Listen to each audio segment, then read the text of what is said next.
तिरुचिरापल्ली से दिल्ली की जानिब कूच करने में अब सिर्फ 2 दिन बाकी रह गए थे। मैं एक एक दिन गिन रहा था। मालमी तन्हाई के शदीद एहसास में मुब्तला थी। सुबह और शाम उसके फोन आते। किसी वक्त वो खुद गाड़ी लेकर मेरे होटल पहुंच जाती। उसका यूं मेरे यहाँ आना मेरे लिए कोई मुसीबत खड़ी कर सकता था, लेकिन मैं उसे रोक भी नहीं सकता था। चुनाचे मैं शाम को भी अक्सर होटल से गायब रहने लगा। एक रोज शाम होने से कुछ पहले मैं तिरुचिरापल्ली के रेलवे स्टेशन की तरफ निकल गया। तिरुचिरापल्ली का रेलवे स्टेशन हमारे लाहौर स्टेशन जितना ही है। 6 प्लेटफॉर्म हैं जिनको पुलों के जरिए मिलाया गया है। मैं प्लेटफॉर्म नंबर 5 पर टहल रहा था। मद्रास की तरफ से कोई एक्सप्रेस ट्रेन आने वाली थी। प्लेटफॉर्म पर काफी रौनक थी। मैं सिगरेट सुलगाकर एक खाली बेंच पर बैठ गया और मुसाफिरों को देखने लगा। इतने में एक दरमियाने कद वाला धोती कुर्ता पोश आदमी मेरे करीब आकर बैठ गया। वो बीड़ी पी रहा था और पान चबाए जा रहा था। उसने अंग्रेजी में मुझसे पूछा, गाड़ी लेट तो नहीं है? मैंने कहा, शायद, मुझे मालूम नहीं। उसकी तरफ देखा तो जिस्म में खून मुंजमद होता महसूस हुआ। वो मनहूस मेरी तरफ मानी खेज नजरों से देखते हुए मुस्कुरा रहा था। मैंने उसे पहचान लिया। ये वही आदमी था जो सिनेमा घर की लॉबी में उस भारतीय जासूस के पास खड़ा बातें कर रहा था,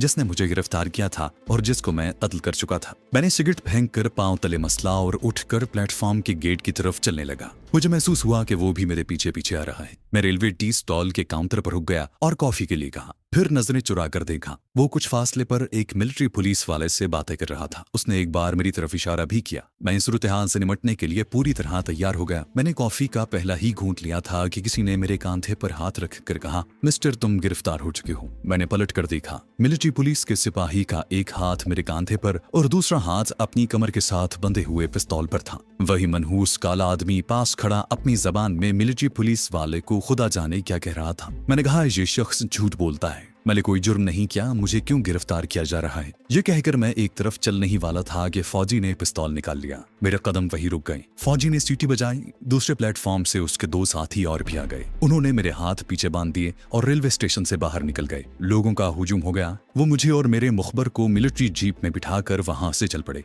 मैंने रास्ते में मिलिट्री पुलिस वाले से कहा कि मैं मिलिट्री इंटेलिजेंस के एक सीक्रेट मिशन पर हूँ, मुझे छोड़ दिया जाए, मगर उसने मुझे सख्ती से खामोश रहने को कहा। रेलवे स्टेशन से थोड़ी दूर फौज का रेजिमेंटल ऑफिस था। मुझे वहां एक कैप्टन के सामने पेश किया गया तो मैंने उसे अंग्रेजी में कहा, मेरी पतलून की पिछली जेब में एक बटवा है जिसमें मेरा शनाख्ती कार्ड है, उसे एक नजर देखो, तुम्हें मेरे बारे में सब कुछ मालूम हो जाएगा। मेरा मुखबर दफ्तर के बाहर खड़ा था। मेरे हाथ अभी तक पीछे बंधे हुए थे और मेरे दाएं बाएं दोनों फौजी जवान खड़े थे। कैप्टन ने, जो एक नौजवान मद्रासी था, मेरी पतलून की पिछली जेब में बड़ी रौनक और शान बेनियाजी से हाथ डालकर बटवा निकाला और उसमें से शनाख्ती कार्ड खोल कर देखा। उस वक्त मुझे कर्नल सारथी के इन अल्फाज का जिंदा नमूना नजर आया कि ये कार्ड एक तिलिस्म है और खुलजा सिमसिम का दर्जा रखता है। जो ही कैप्टन ने मेरे शनाख्ती कार्ड पर मिलिट्री सर्विस की खास मोहर के साथ B69 लिखा हुआ देखा, एकदम से अटेंशन हो गया। उसने पहला काम ये किया कि मिलिट्री पुलिस के दोनों जवानों को ठुड्डे मारे और चीख कर अपनी जबान में कोई हुक्म दिया। फौरन मेरे हाथ खोल दिए गए। मद्रासी कैप्टन ने मेरे सामने आकर एक जोरदार सैल्यूट किया और अदब से मेरा शनाख्ती कार्ड और बटवा मुझे पेश करते हुए अंग्रेजी में कहा, सर, इन्हें माफ कर दें, इनको आपके बारे में कुछ मालूम नहीं था।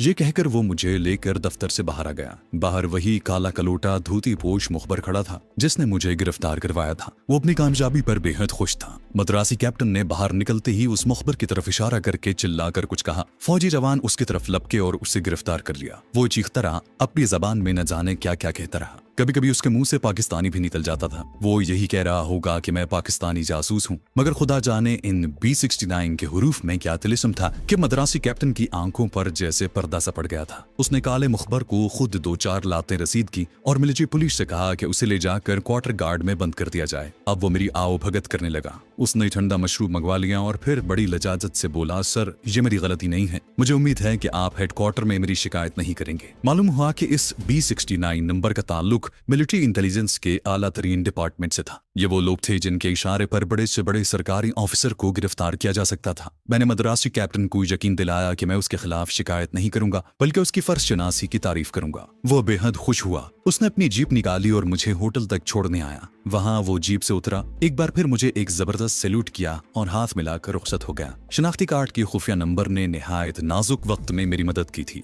रात में जल्दी सो गया। सुबह उठा। नकाब पोश इंडियन जासूस से दूसरी मुलाकात के बाद 9 दिन पूरे हो गए थे। यह 10वां दिन था। आज मुझे दिल्ली जाने के लिए तैयार रहने की ताकीद की गई थी। मुझे किसी वक्त भी लेने के लिए कोई आ सकता था। मैंने शेव की, धोती कुर्ते की बजाय बुशर्ट और पतलून पहनी, ब्रीफ केस में जरूरी चीजें रखी, अलबत्ता V2 की गोलियां और जहरीला सिगार जेब में ही रहने दिया। होटल वालों का बिल अदा करके बैरों को भी टिप दे दी। दोपहर का खाना कमरे में खाया, फिर कुछ देर आराम करने के लिए लेट गया। मुझ पर गुनूदगी सी तारी हो रही थी कि फोन की घंटी बज उठी। मैंने रिसीवर उठाया। दूसरी तरफ से आवाज आई, कर्नल नारुमनी। मैंने अपना खुफिया कोड बताया। मुझे फोन पर हिदायत की गई कि टैक्सी लेकर एयरपोर्ट पहुंचूं और गेट नंबर 3 पर इंतजार करूं। फोन बंद कर दिया गया। मैंने आईने में अपनी शक्ल देखी, अपनी तमाम चीजों को आखिरी बार चेक किया और ब्रीफकेस उठाकर होटल के दरवाजे पर आ गया। एक टैक्सी रोककर मैंने ड्राइवर को एयरपोर्ट चलने के लिए कहा और दिल में खुदा का शुक्र अदा किया कि तिरुचिरापल्ली को अलविदा कह रहा था। एयरपोर्ट पर काफी रौनक थी। दिल्ली जाने वाली इंडियन एयरलाइंस की फ्लाइट तैयार थी।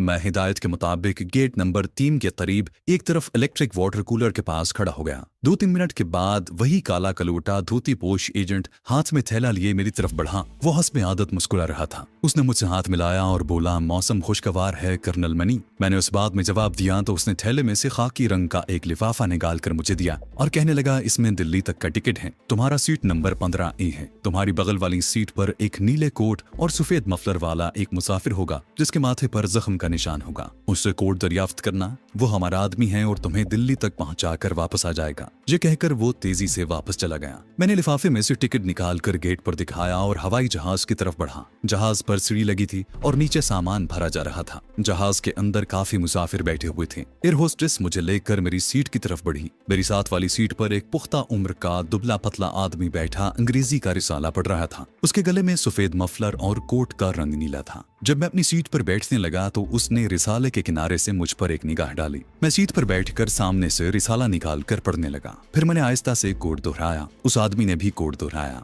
उसके बाद हम खामोश हो गए। थोड़ी देर बाद जहाज आसमान की बुलंदियों की तरफ उठ रहा था। दिल्ली तक उसने मुझसे कोई बात न की, बस खामोश बैठा रिसाला पढ़ता रहा। मैंने भी उसे मुखातिब नहीं किया। जहाज दिल्ली के एयरपोर्ट पर उतर रहा था तो उसने मेरी तरफ देखे बगैर आहिस्ता से कहा, तुम्हें मेरे पीछे आना होगा। जहाज रनवे पर उतर चुका था। दिल्ली में मौसम ठंडा था। मुझे बुशर्ट में सर्दी महसूस होने लगी। मेरा पुरअसरार गाइड एयरपोर्ट लाउंज में मेरे आगे आगे चल रहा था। बाहर एक जानिब कोने में नस्वारी दंग की एम्बेसडर गाड़ी खड़ी थी जिसमें ड्राइवर बैठा सिगरेट पी रहा था। मेरे गाइड को देखकर ड्राइवर ने सिगरेट फेंक दिया। बाहर निकलकर दरवाजा खोला। हम खामोशी से पिछली सीट पर बैठ गए और गाड़ी रवाना हो गई। धूप ढल रही थी। दिल्ली के शहर के मज़ाफात में आबादी बहुत फैली हुई थी। चौराहों में कहीं महात्मा गांधी और कहीं पंडित नेहरू और कहीं वल्लभ भाई पटेल के मुजस्मे लगे हुए थे। मंदिरों के सुनहरे कलश डूबते सूरज की धूप में चमक रहे थे। कहीं कहीं किसी मस्जिद का मीनार भी दिखाई दे जाता। मैं दिल्ली शहर पहले भी आ चुका था लेकिन उसके नक्शे से ज्यादा वाकफियत नहीं थी। मेरा गाइड हस्बे मामूल खामोश था। वो जेब से पॉकेट साइज की हिंदी किताब निकाल कर पढ़ रहा था। नई दिल्ली के बड़े रेलवे पुल को उबूर करने के बाद गाड़ी का रुख पुरानी दिल्ली की तरफ हो गया।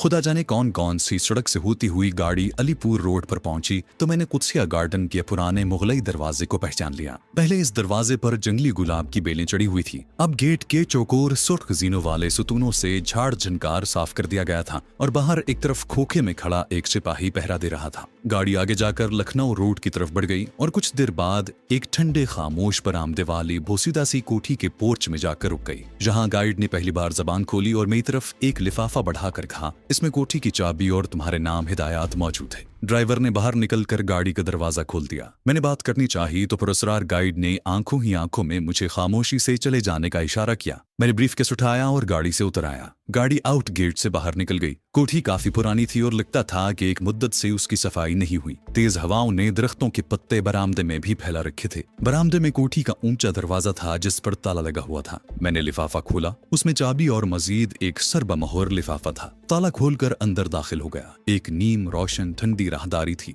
मैंने दीवार पर लगा बिजली का बटन दबाया और छत से लटकती बत्ती रोशन हो गई। चंद कदम चलने पर बाएं जानिब कमरे का दरवाजा आ गया। उसे खोला तो देखा कि कमरा साफ सुथरा है। पलंग, कुर्सी, मेज, अलमारी सब कुछ मौजूद है। फर्श पुराने कालीन से ढका हुआ है। बाग की तरफ खुलने वाली खिड़की पर पर्दा गिरा हुआ है। कार्निस पर एक स्याह हिरन का मुजस्मा पड़ा है। तपाई पर एक टेलीफोन भी मौजूद था। मैंने ब्रीफकेस पलंग पर रखा। अलमारी खोली। उसमें स्लीपिंग सूट और खद्दर के कुर्ते पाजामे के 4 जोड़े रखे हुए थे। मैंने खिड़की का पर्दा हटाने की बजाय टेबल टेबल लैंप जलाया और लिफाफे में से अंग्रेजी में टाइप किया हुआ खत निकाल कर पढ़ना शुरू किया। D69 किचन में लोहे का छोटा सा सेफ रखा है। उसकी चाबी नीले रंग की ताम चीनी की केतली में पड़ी है। सेफ में तुम्हें कुछ रुपए मिलेंगे जो तुम्हारी जरूरत के लिए हैं। तुम अपनी अहम अशिया सेफ में मुकफ्फल कर सकते हो। तुम्हें कुछ दिन जहाँ ठहरना पड़ेगा। तुम शहर में आ जा सकते हो। रात को 9 बजे के बाद तुम्हें हर हाल में अपनी क़यामगाह पर वापस आना होगा। मैं फोन पर तुमसे रात किसी भी वक्त बात कर सकता हूँ। मेरा कोड नंबर 2079 है। अगली हिदायत का इंतजार करो।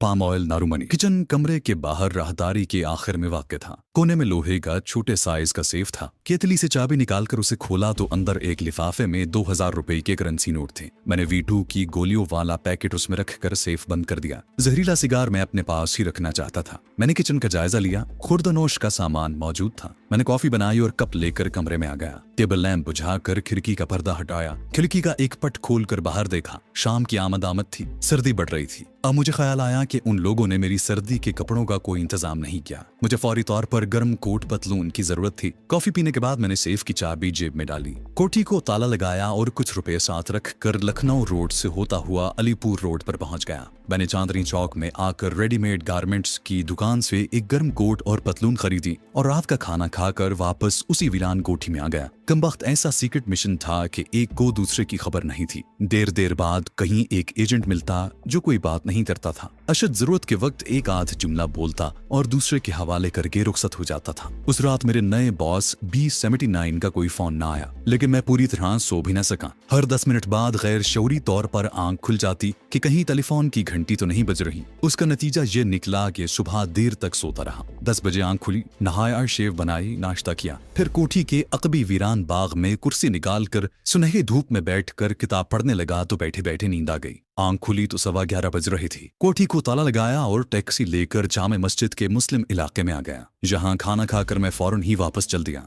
उसी रात 9 बजे के बाद मेरे दिल्ली के बॉस का फोन आ गया। उसने मुझे हिदायत की कि मैं अपनी दाढ़ी मूछ बढ़ानी शुरू कर दूं और उसका कट ऐसा बनवाऊं जैसे कि अबुल कलाम आजाद की दाढ़ी मूछी थी। ये बात मेरे हक में जाती थी क्योंकि मैं भारत के शुमाली इलाके में मुश्तबा आदमी था और पठानकोट में फौजी तनसीबात तबाह करके भागा हुआ था। मैंने शेव बनानी तर्क कर दी। हफ्ते के बाद मेरी छोटी छोटी खशखशी सी दाढ़ी बढ़ाई। मैंने चौक फतेहपुरी के एक हज्जाम से अबुल कलाम आजाद कट बनवा लिया। मुझे दिल्ली की उस वीरान कोठी में रहते हुए 11 रोज हो गए तो एक बार फिर B79 ने मुझे फोन किया और कहा कि एक जीप मुझे लेने आ रही है, तैयार रहूं। ये भी हिदायत की गई कि मैं V2 की गोलियां और जहरीला सिगार भी अपने साथ ले लूं। फोन बंद हो गया तो मैं सोचने लगा कि कहीं मुझसे मिशन का चार्ज वापस तो नहीं लिया जा रहा। दिल में तरह तरह के ख्याल आने लगे। 10 मिनट बाद बाहर से जीप रुकने की आवाज आई। मैं कोठी का दरवाजा मुकफ्फल करके सर्द रात में बाहर निकल आया। एक बंद जीप गेट के पास खड़ी थी। उसका ड्राइवर फौजी वर्दी में था। उसने मुझे सलूट किया और एक बंद लिफाफा जेब से निकाल कर थमा दिया। मैंने लिफाफा चेक किया तो अंदर एक छोटा सा कागज था जिस पर B79 लिखा हुआ था। ये मेरे दिल्ली के नए बॉस का शनाख्ती नंबर था। मैं जीप में सवार हो गया। जीप अलीपुर रोड से गुजरती हुई नई दिल्ली की तरफ चल पड़ी।